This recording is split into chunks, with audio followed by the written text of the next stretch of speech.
Har yili may oyining 3-yakshanbasi mamlakatimizda O'zbekiston Respublikasi konchilik va metallurgiya sanoati xodimlari kuni sifatida keng nishonlanadi. Ushbu sana sohaning fidoyi xodimlariga chuqur hurmat-ehtirom bildirish, ularning mashaqqatli va sharafli mehnatini qadrlash, yangi avlodda sanoatga bo'lgan mehr va e'tiborni oshirishga xizmat qiladi. Shu munosabat bilan O'zbekiston Texnologik metallar kombinati tomonidan soha vakillari uchun bayram tadbiri tashkil etildi. Bugungi kunda O'zbekiston Texnologik metallar kombinatida 2000 ga yaqin xodimlar faoliyat olib bormoqda. Ular orasida konchilar, geologlar, muhandislar va metallurglar bor. Har bir xodim o'zining bilim va tajribasi, fidokorona mehnati bilan yillar davomida korxona taraqqiyotiga munosib hissa qo'shib kelmoqda. Kombinat tasarrufidagi nodir metallar va qattiq qochishmalar ishlab chiqarish zavodida ular uchun bayram tadbiri tashkil etildi.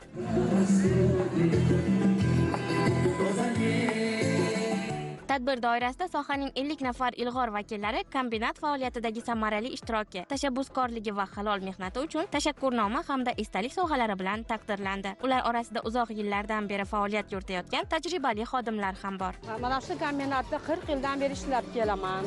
Shu kombinatda ishlab kelgan bo'lsam, har yili ishchilarni e'tiboriga olib, har doim bayramlarda tabrik so'zlari, sovg'alar berib odamlarni qiziqtirishadi. Korxonamiz yanada yuksalib, yaxshi rivojlanib ishlab ketishi tilakdoshman. Hamkasblarim hammasiga sog'lik, salomatlik tilayman.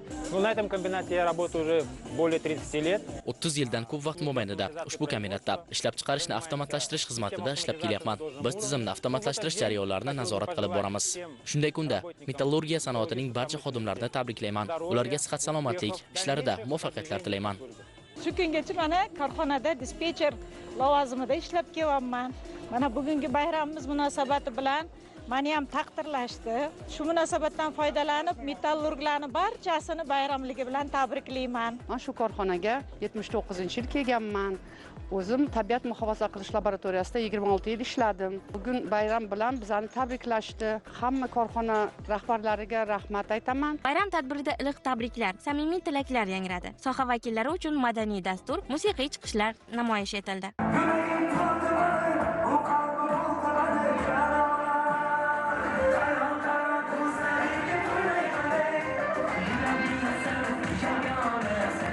Kombinatda 21 yildan beri ishlayman. Bugungi bayramlar hammaga muborak bo'lsin. Bayram tashkil etganlarga katta rahmat. Mana mantiqiy savol bo'yicha mana televizor yutib qoldim. Hammaga nasib qilsin. 8 yildan beri mana shu TNK zavodida ishlayman. Silliqlovchi bo'lib, 10-chi. Bugun mana kasb bayramimiz. Bayram zo'r bo'lyapti. Hammani bayram bilan tabriklayman. Ushbu bayram nafaqat mehnatkashlar uchun rag'bat, balki butun jamiyatimizda konchilik va metallurgiya sohalariga bo'lgan yuksak e'tibor va hurmatning yorqin ifodasidir.